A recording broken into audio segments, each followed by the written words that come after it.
Thank you for joining the Change I Am Possible, which is India's first future tech podcast. And today I'm delighted and honored to have with me Mr. Manish Patel, who's the Chief Information Officer at MG Motors India, the company which is responsible for India's first internet connected car, EVs, ADAS vehicles, and much more. So it's a delight and honor to have you on the show.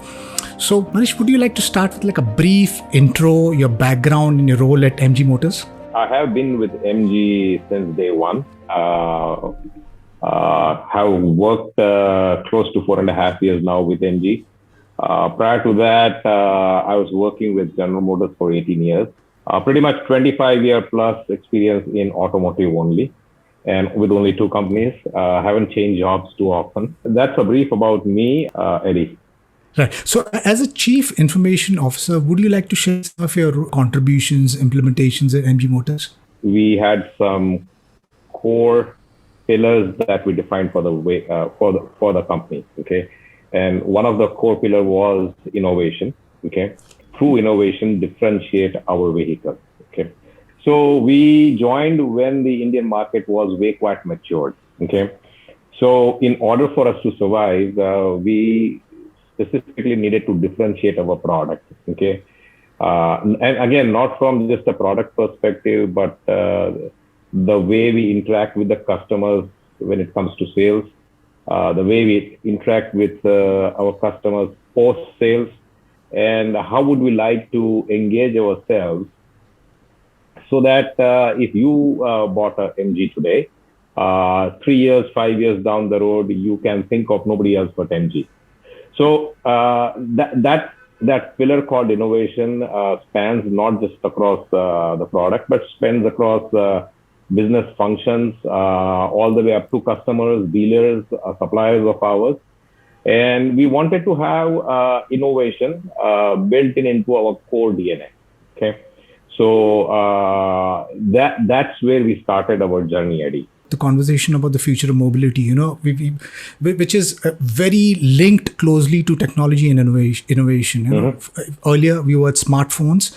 Now we are transitioning to smart connected vehicles. Now, MG Motors has been known for innovation and it's been at the forefront when it comes to connected cars, electric cars, and ADAS. And you guys recently launched the Drive AI platform. So, can you explain a little bit to my audience what do you mean by internet connected cars and its features? The idea behind it was, okay, how can we make the customer not look at his phone, okay, while he is driving? The core functionalities of your phone can be brought onto your vehicle. And obviously it requires a good enough of a size of an infotainment screen so that people are actually are excited about it, right? So that was the first step that we took. So honestly, it wasn't an easy journey for us. Okay, being first is never an easy journey. There were services in India, but they were more towards the after sales where you have a USB port, you hook it up to your OBD port of the vehicle, and they used to suck out data and give something which was not really a friendly data that you call, right? Here, we did not want to do that. We want an embedded SIM, right? We have a communication box, which is as good as a cell phone, okay, which will be connected to our infotainment, and then there are 2 separate streams of data requirement that we have. One, obviously, towards the internet for us to run some of the applications that we put on our vehicles. The second one, obviously, is towards our cloud environment where we take data from the vehicle, again, churn it, and then bring it to the customer's cell phone to show his driving behavior, right? And that absolutely had to be secured, right? So these were some of the challenges that came across, which we threw to our telecom partner. Good enough, they had done it outside of India, so it made it easier for us. If we go back to the old Fiat Ambassador days, and they never had tape recorders, which we used to call, right? These were always an after-sales fitment. So when somebody had a tape recorder inside his vehicle, wow, I could have one, right?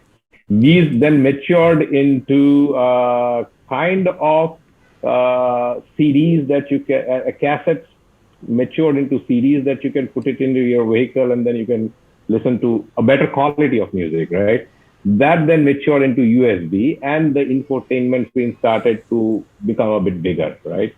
And that's where we are right now. USB connections or Bluetooth connections came after that. Android Auto, Apple CarPlay came in after that. But again, I mean, truly the vehicle was never connected. Okay, you were still using your phone to do some things on your infotainment, be it Apple CarPlay. You were still using your services of your cell phone to show something or view something on your infotainment. But a truly connected car without using your cell phone services was something that we took it as a challenge, and we delivered it to the customer. Technology, I think it's making life more and more easier for us. I mean, who would have thought that, I mean, we would transition from a smartphone to a smart connected car, and this connected car eventually will become like an autonomous vehicle, which in some sorts is like a robot in some ways, and that's the reason I think Tesla launched the Tesla AI bot. I mean, and that's where the future is growing. So it's a very exciting space. Now, technology obviously has its pros and cons. Now, because of the COVID, the entire world has been digitized, and it rapidly being more and more digitized. Now, cyber attacks are becoming bigger and more damaging than ever. Privacy and data leaks are a major concern for individuals as well as organizations. So how safe are these MG connected cars? A hacker could hack possibility my competitor's vehicle first, and then hack my vehicle next, right? Through the same technology that he could have used, right? What we do is, and we have a very strong team in our home rooms. Okay, our corporate home rooms have launched the connected vehicles in Thailand, in Europe, and to some markets in even South America. Okay, we have a very strong security team which looks into all the aspects, okay, of vehicle security. And if I negate the connected part out of the vehicle, you still need to make your vehicle secure, because now in the initial days, the only way you could open your vehicle was through a key, right? Physically inserting it. But now you have forbes in your pocket. You just touch your vehicle and it opens up, right? If you take the connected part out of it, it is your vehicle. Again, I mean, I would say is prone to be stolen, I would say. Okay, not hacked, stolen, and stealing is kind of hacking, is what I would say, right? So now we bring in this piece of connected vehicle inside. So obviously more security needs to be brought in. We have customers' data in our cloud environment, so that has to be secured. The tunnel between the vehicle to the cloud has to be secured. We need to ensure that the tunnel, which is again towards some of the application sites that we publish on our vehicle, is secured. In India, we are still, I would say, quite conservative. We haven't opened up our telecom infrastructure, so which prevents the number of vulnerabilities to come inside the vehicle that much less. Okay, we use third-party service providers to help us audit our vehicles. Okay, I mean, and I'm sure they are using their own ethical hackers to do this and come up with a report.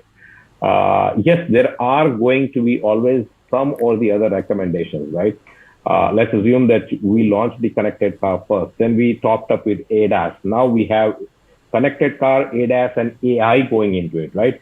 So every time a vehicle is audited, there will be a certain set of recommendations which will come in and say, these are good habits to follow. So as I said, I mean, we take it very seriously.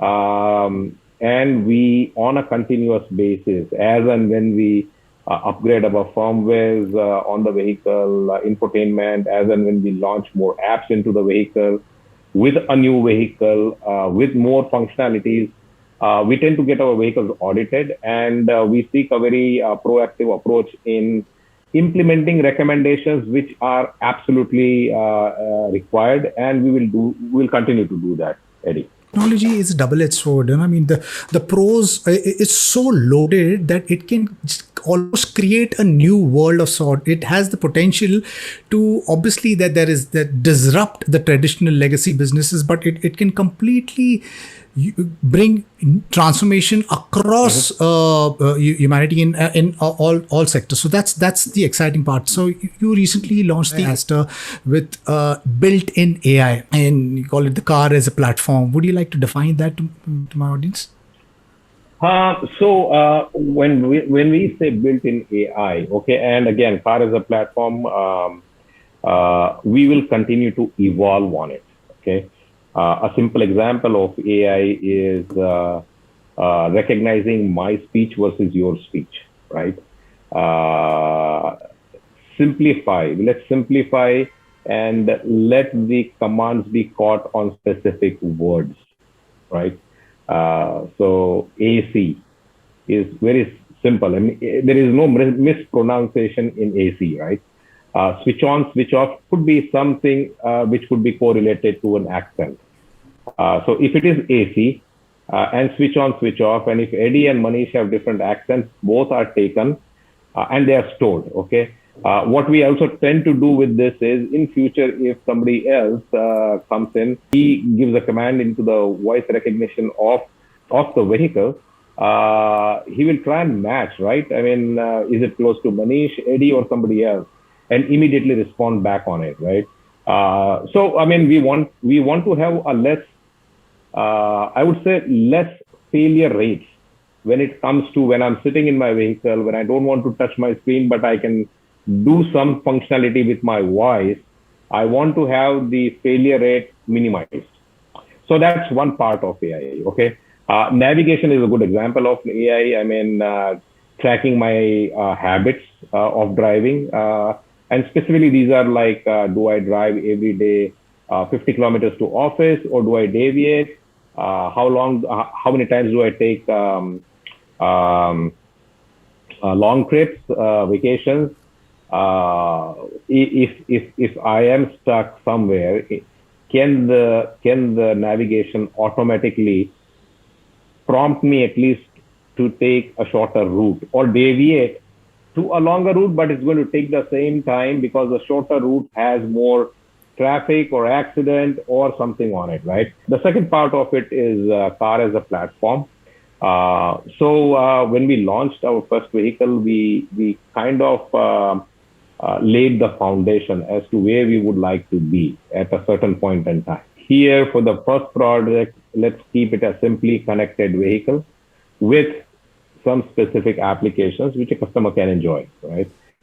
We did the second car the same way. The third car, Gloucester, we did with ADAS, right?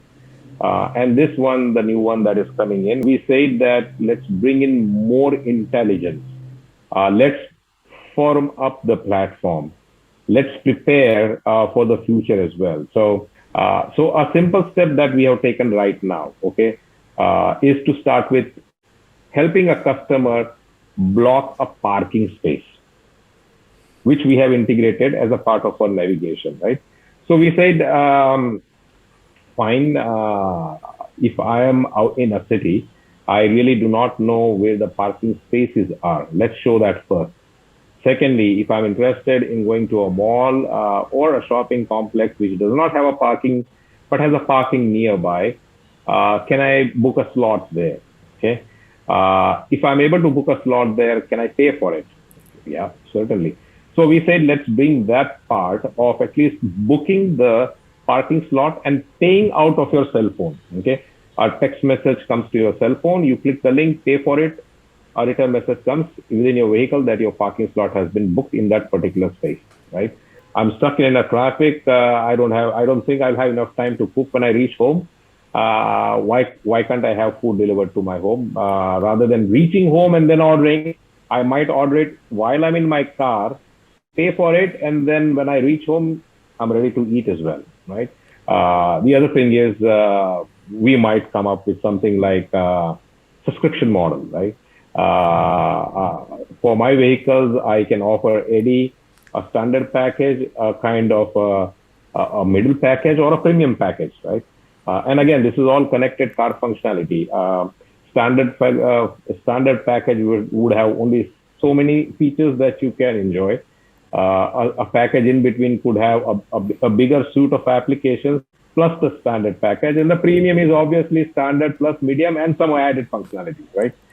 So we can probably offer a customer saying that, hey, choice is yours, you pay for it and you use it. These are all the things that we want to build upon as we say that we are setting our vehicles as a platform, Just maybe 30 years back, buying a car was a very straightforward effort. You buy the car, and the car just has maybe like your basic music system or an air conditioner, and that's about it. But right now you are creating an entire platform, so the car becomes a personal assistant of sort, a personal AI bot who does all these different things. And these are just the basic core foundations. And eventually, obviously, you're going to keep on iterating with your partners.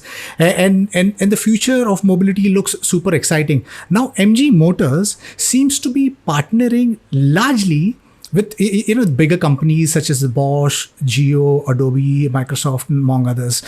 Startups somehow I see are the place where there's the greatest innovations are being built at this point in time. In India, just to do like a little plug-in, the people who are like really cool, according to me, Swayat Roberts are doing really cool when it comes to autonomous vehicles. Praveg is doing very cool with electric vehicles.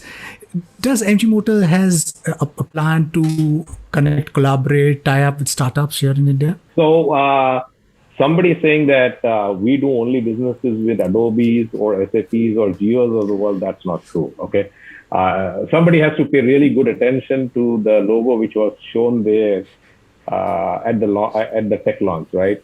The example of parking booking I gave you, right? It's a startup called Park Plus. Okay. We have navigation partner as Map My India. We asked them to integrate that startup into their maps, and it was simple for us. Okay. The other thing is we are also working on something very new which is going to come to the industry and India very shortly, which is going to be user-based insurance. Okay. So you pay insurance basis your driving behavior, or you pay insurance basis your travel on a daily basis, or sometimes you can probably get away with insurance of not paying insurance because you were not wanting to use the car for that amount of period. And COVID is a good example, right? 3 months somebody did not use the car because India was under shutdown, right? So unfortunately we had to pay for insurances, though we did not drive these vehicles. And these models are very prevalent in developed countries, which are Europe and the US, right? So we are working with startups. We have a program which, as I said, we engage with startups, we evaluate them, and we tend to nurture them also. Every year we have a hackathon kind of a thing, both internally within our organization as well as the outside organization. Again, we have the Microsofts, the SAPs, the Adobes helping us out here, and even they participate with us inside these innovation hackathons that we have. So I think it's a myth that we don't work with startups. We actually do more work with startups than probably somebody else. Over the years, I think ICE vehicles have played a major role in the climate crisis. I mean, India has 22 of the most polluted cities in the world. And this clean energy revolution could be pushed by the future of mobility. When and how, what do you see as the catalyst for us to move from ICE vehicles to clean energy electric vehicles? When it comes to migrating from a set of gasoline or diesel vehicles that have been driven, okay, it's not just the government, it's the oil cartels who will be involved as well. But one good example I'll give you is we have in the last 2 months, okay, seen quite a shift and an interest and sale of our electric vehicles in India. Okay, we have one right now. But with the gasoline prices moving the way it had never moved in the past on a higher side, we have seen quite a bit of take for EV. So that's one reason. The take could continue if there is the infrastructure which needs to be hastened up, I would say. Okay. Obviously, I mean, electric vehicle has its own requirements. Okay. Just like a gasoline vehicle. Can we set up the infrastructure fast enough so that customers can think without even giving a thought that I would not go for a gasoline or a diesel vehicle, but I would like to go for an EV. We are providing a fast charger to a customer that is being installed at their house. We give a cable which when he is driving his vehicle, and if he is going to take a night haul, he has the ability to charge his vehicle again with a cable. Our dealers are equipped with extra fast chargers, so a customer can get his vehicle charged up. I think about an hour and a half to two, and the 75% charge of his vehicle is done. Right.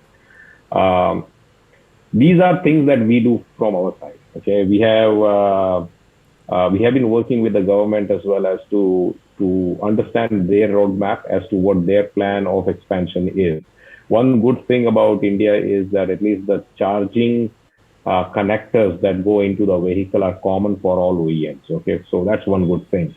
I think as we evolve and as more people buy these vehicles, there could be a potential of me taking my vehicle to a Tata or a Hyundai dealership where they have a fast charger and I charge it. And again, this is where I do not have a dealership at all. Okay. Or the MG dealership is there, but the slots are booked. And can I find a slot at some other competitive OEM where I can go and block my slot, get my vehicle charged, right? Again, that's of a bigger challenge as well. How does a customer pay for it? Because the electricity tariffs that we talk about in India are not uniform at all.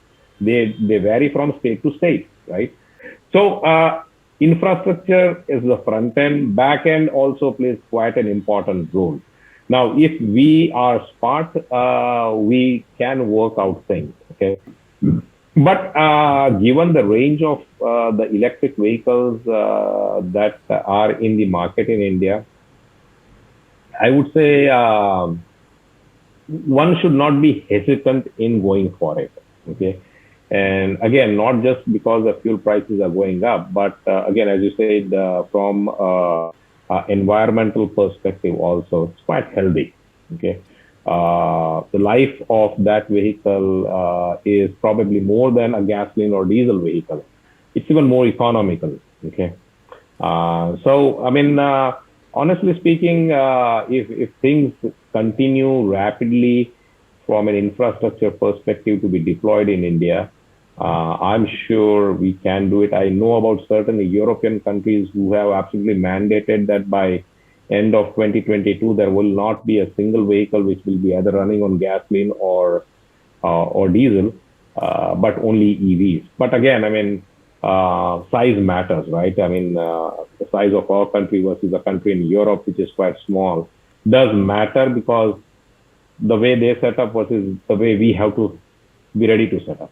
Right. The climate crisis is such an urgent issue that needs to be addressed. Just recently, the IPCC with UN declared a code red for humanity.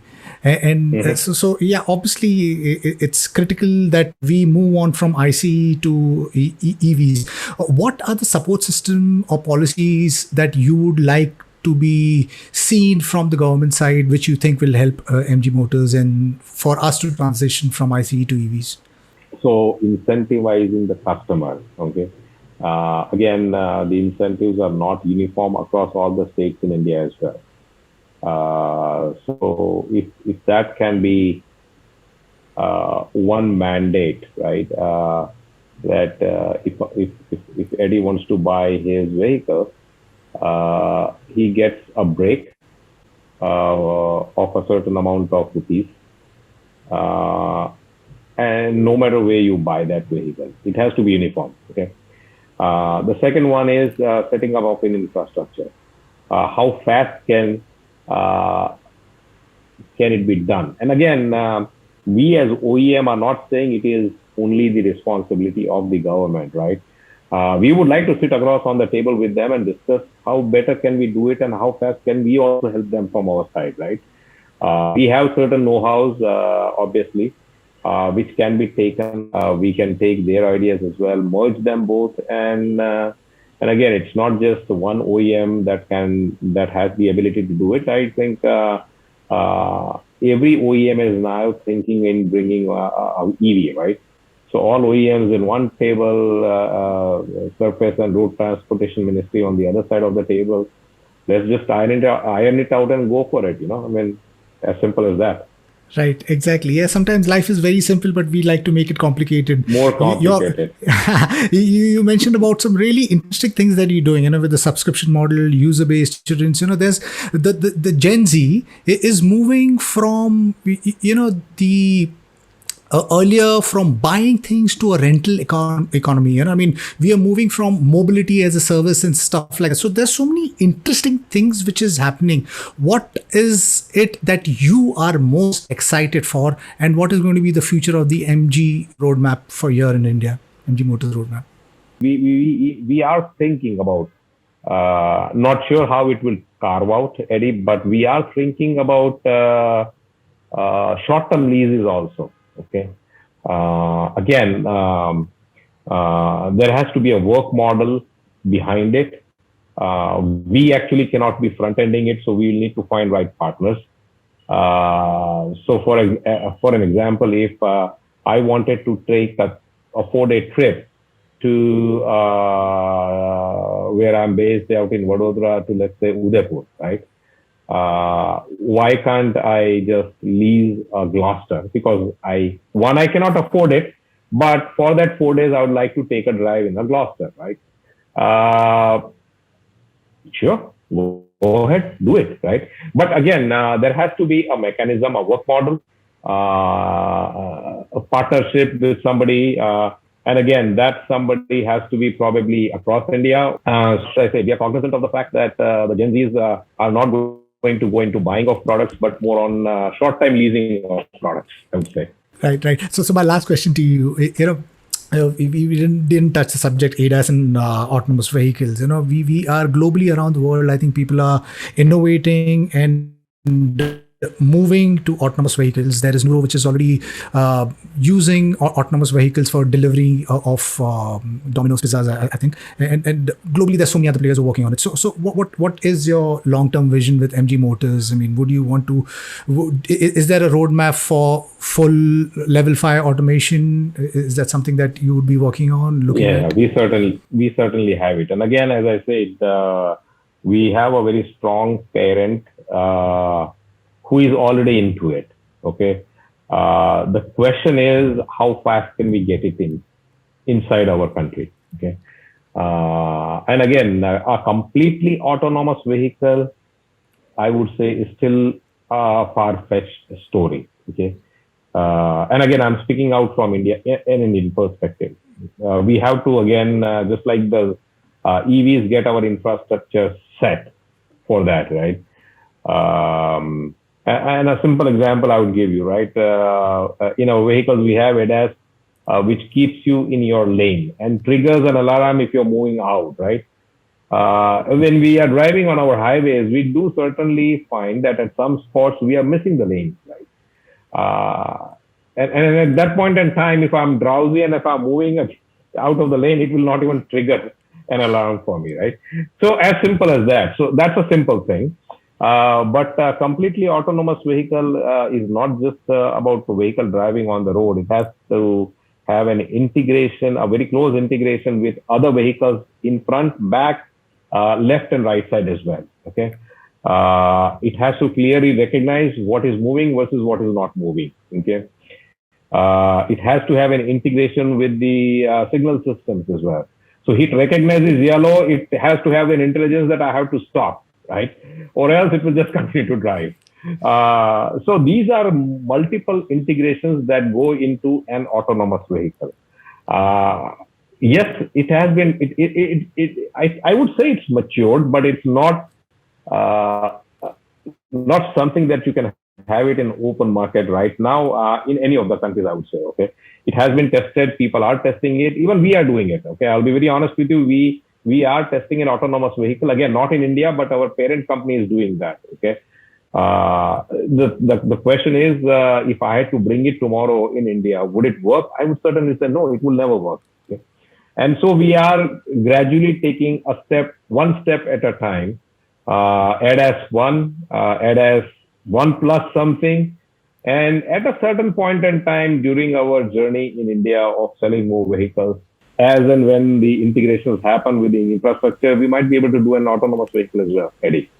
Lovely. Thank you, Manish, for being part of the show and shining light. Maybe in 20 years, if we have the infrastructure in place with the roads and everything, first we'll get to EVs and then eventually autonomous vehicles where we won't need a driver and or the car will be a mini robot and life could look very nice. I mean, obviously there's pros and cons, but it's an exciting space. So thank you for being part of the show. Yeah. And to my listeners, if you like what you see in here, please press the subscribe button. Until next time, see you guys. Bye-bye. Thank you. Thank you, Manish. Thank you, Eddie. Thank you so much.